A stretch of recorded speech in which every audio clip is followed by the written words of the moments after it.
वो आपको यहाँ लिखना है। फिर हम करेंगे क्या, फिर हम डिनोमिनेटर से एलसीएम जो लिया है उसमें हम पहले डिवाइड करेंगे।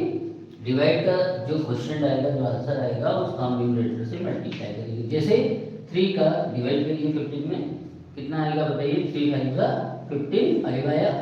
5 से मल्टीप्लाई करिए, 2 का 5 2 का 10x। क्लियर।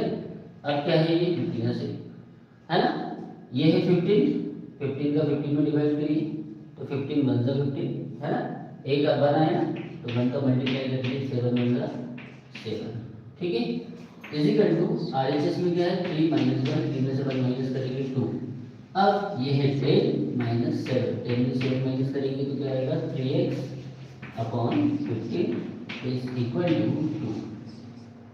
अब क्या होगा, यदि जो नंबर डिवाइड होते हैं उनको हम डिवाइड कर देते हैं। जैसे 3 के टेबल में 15 आता है तो 3 बदला 3, 3 5 जा 15, तो न्यूमरेटर में आएगा 1x, डिनोमिनेटर में ये 5 इज इक्वल टू 2। x का मल्टीप्लाई करेंगे, x 1 जा x इज इक्वल टू 5 का क्रॉस इनटू करो 2 से, 5 2 जा 10, किसकी वैल्यू आ गई, x की आ गई।